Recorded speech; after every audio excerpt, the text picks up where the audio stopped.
Hello दोस्तों, आप लोग कैसे हैं।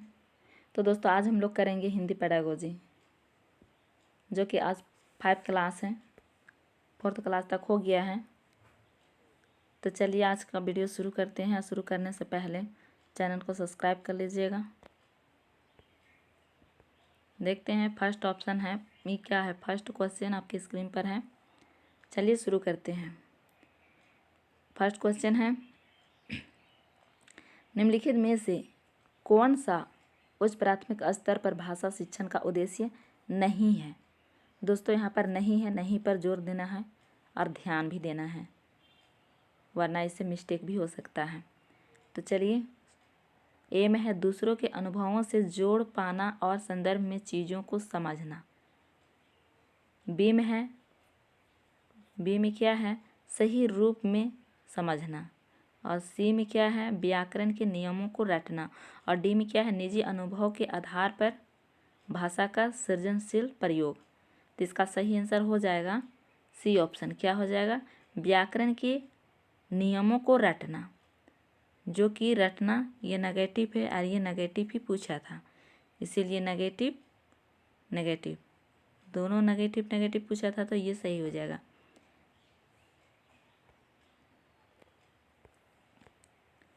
नेक्स्ट क्वेश्चन है, भाषा की पाठ्य पुस्तक में ऐसे पाठ रखे जाएं। क्या बोल रहे हैं कि भाषा के पाठ्य पुस्तक में ऐसे पाठ रखे जाएं। ए में है बच्चों के परिवेश से जुड़े हो। और बी में है केवल व्याकरणिक नियमों का ही अभ्यास कराते हो। और सी में है अत्यंत छोटे हो।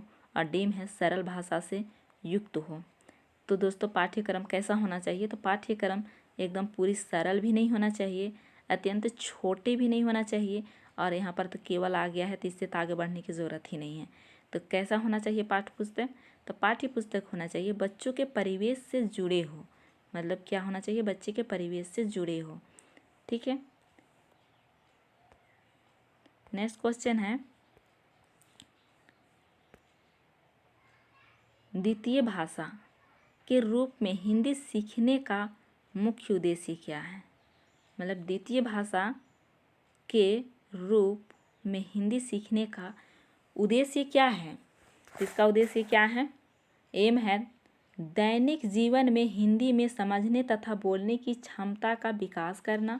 और बी में है मानक हिंदी लिखने में निपुणता प्राप्त करना। और सी में है हिंदी और अपनी मातृभाषा के अंतर को कंठस्थ करना। यहाँ पर तो कंठस्थ आ गया, तो ये तो होने से रहा, ये तो होगा नहीं। हिंदी के व्याकरण पर अधिकार प्राप्त करना। तो इसका सही आंसर और बेस्ट ऑप्शन कौन सा हो जाएगा,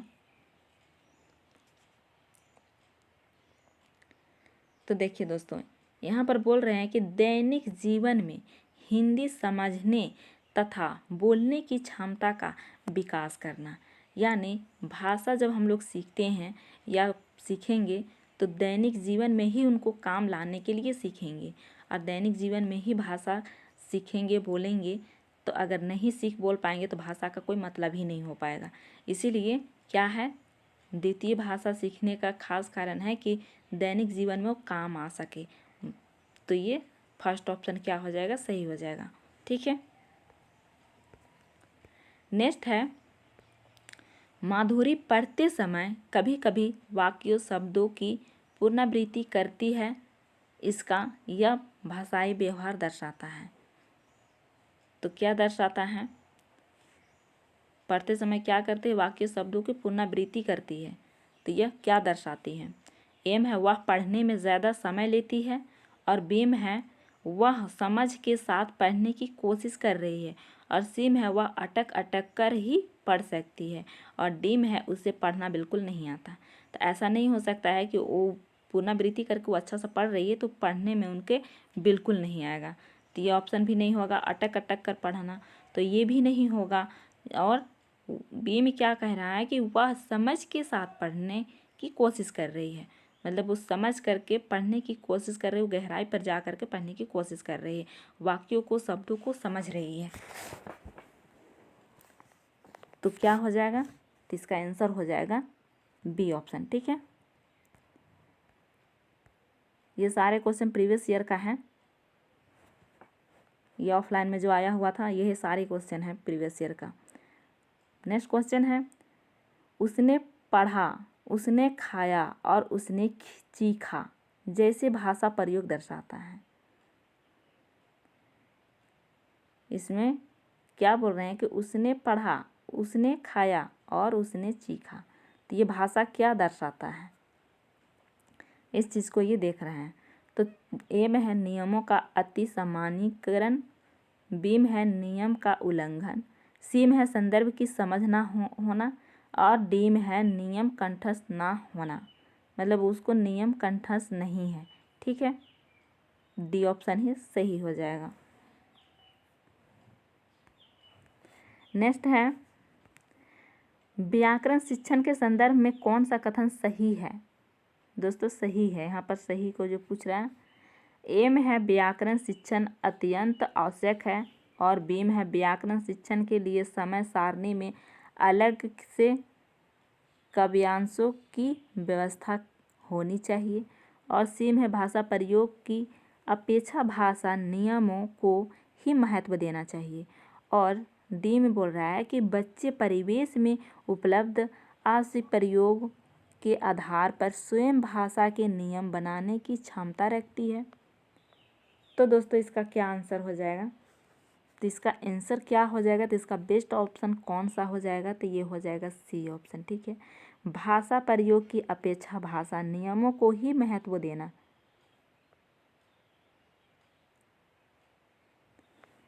ठीक है, नेक्स्ट है, यहाँ पर टाइपिंग मिस्टेक है, यहाँ पर सुहेल है। ठीक है, सुहेल 1 साल पहले असम से पंजाब आया। कहाँ से, तो असम से ही कहाँ आया, तो पंजाब आया और कहाँ आया, पंजाब आया और वह हिंदी भाषा का प्रयोग करते समय त्रुटियां करता है। क्या करता है, त्रुटियां करता है। तो एक शिक्षक के रूप में आप इस कथन को सही मानेंगे, तो देखिए दोस्तों सही मानेंगे, मतलब वो असम से कहाँ आया, तो पंजाब आया और वो हिंदी बोलने में क्या करता है, तो त्रुटियां करता है। एम है सुहेल, ये फिर से टाइपिंग मिस्टेक है, सुहेल की मातृभाषा का प्रभाव लक्ष्य भाषा पर नहीं पड़ने देना चाहिए। तो ऐसा नहीं करना है, मातृभाषा को लक्ष्य पर नहीं पड़ने देना है, ये गलत बात है। इसको पढ़ने देना है, मातृभाषा से ही मिला जुला करके पढ़ाना और सीखते हैं। मातृभाषा ही हम लोगों को क्या होता है, कुंजी होता है भाषा सीखने का। बीम है, उसे रोज़ 1 घंटा हिंदी भाषा के शब्द बोलने का अभ्यास करना चाहिए और सी में है सुहेल को, ये भी सुहेल है, ये सुहेल को भाषा प्रयोग के अधिकाधिक अवसर व प्रोत्साहन होना देना चाहिए। डीम है, सुहेल को बार बार उसकी त्रुटियों के बारे में बताना चाहिए। तो अगर उनकी त्रुटियों के बारे में अगर बार बार बताएंगे तो वो क्या करेंगे, वो डिमोटिवेट हो जाएगा, उसको ठीक नहीं लगेगा, वो गिल्टी फील करने लगेगा। तो इसमें क्या करना होगा, तो सुहेल को भाषा प्रयोग के अधिकाधिक अवसर देंगे और प्रोत्साहन देना चाहिए। एक टीचर के रूप में क्या करना चाहिए, उसको अवसर देना चाहिए और उसको सपोर्ट भी करना चाहिए। ठीक है, नेक्स्ट है, सपना अपनी कक्षा के बच्चों को मौखिक अभिव्यक्ति के अवसर देने के लिए अनेक क्रियाकलाप करती हैं। आप निम्नलिखित में से सबसे ज़्यादा प्रभावी किससे मानते हैं। क्या बोल रहे हैं कि सबसे ज़्यादा प्रभावी किससे मानते हैं। ए में है समाचार पत्र का वाचन करना और बी में है विभिन्न परिस्थितियों में संवाद अदायगी करना और सी में है शब्दों को जोर जोर से बोलना और डी में है कहानी को बोल बोल कर पढ़ना। तो यहाँ पर बोला जा रहा है कि मौखिक अभिव्यक्ति की अवसर देने के लिए अनेक क्रियाकलाप करती है। क्या कर रही है, मौखिक, इस बात को ध्यान देना है कि मौखिक के अवसर देने के लिए, तो इसमें क्या चीज़ हो जाएगा सही, तो ये बी ऑप्शन सही हो जाएगा यहाँ पर। ठीक है, विभिन्न परिस्थितियों में संवाद अदायगी कराना, मतलब कोई भी स्थिति हो, कहीं भी हो, तो मौखिक भाषा वो अच्छे से अच्छे बोल सके। ये समाचार पत्र का वाचन करना तो जी नहीं, ये तो नहीं होगा। शब्दों को जोर जोर से बोलना, जोर जोर से बोलने से क्या होगा? डीम है कहानी को बोल बोल कर पढ़ना, तो ये भी नहीं होगा। तो हो जाएगा बी ऑप्शन सही। ठीक है, नेक्स्ट है कक्षा में मौजूद बहुभाषिकता। कक्षा में मौजूद बहुभाषिकता है। एम है भाषा शिक्षण में एक संसाधन के रूप में प्रयुक्त हो सकती है। और बी में है बच्चों को लक्ष्य भाषा सीखने के लिए हतोत्साहित करते हैं। और सी में है शिक्षक के लिए एक जटिल और कठोर चुनौती है। और डी में है भाषा शिक्षण में बाधक है। तो इसका सही आंसर क्या हो जाएगा?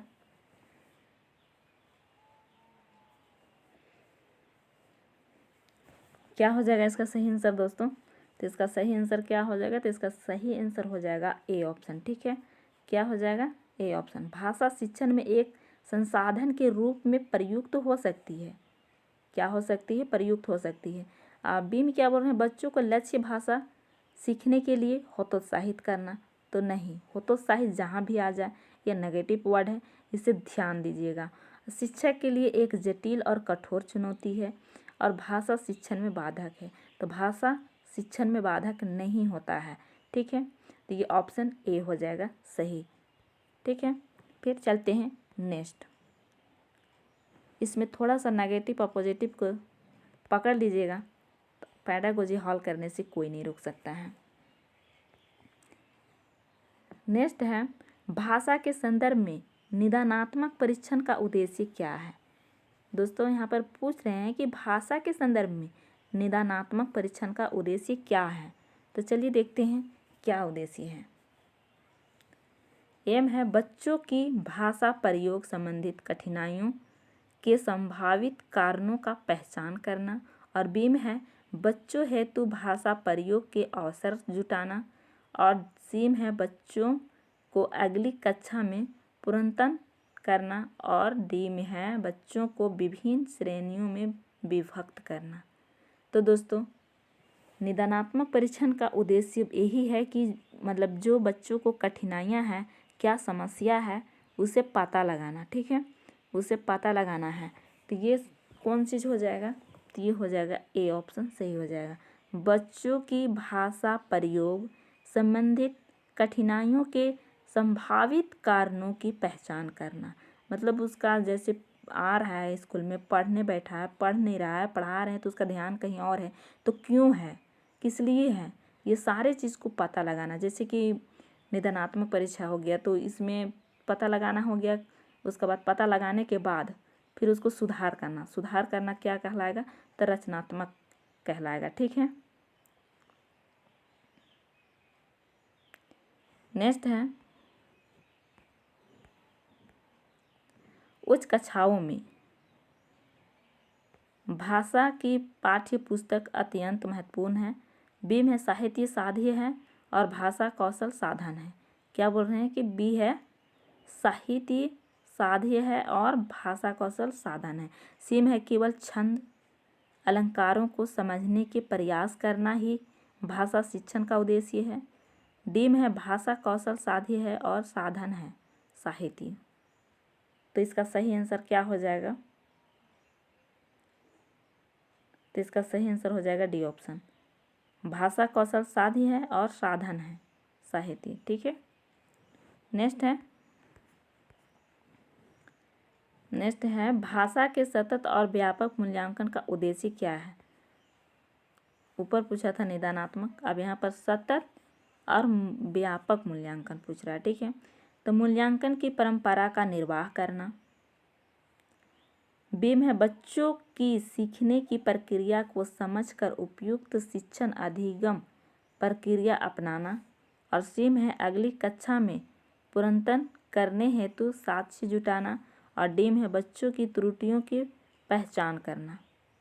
तो त्रुटियों की पहचान करना तो निदानात्मक परीक्षण होता है, इसमें मूल्यांकन नहीं होता है। जब उसको पूरा पता कर लेते हैं, सुधार कर लेते हैं, तब मूल्यांकन करते हैं, तो ये नहीं होगा। अगली कक्षा में पुनर्तन करने की साक्ष्य जुटाना, तो अगली कक्षा में पूर्णोत्तरण करने के साक्ष्य नहीं जुटाना है।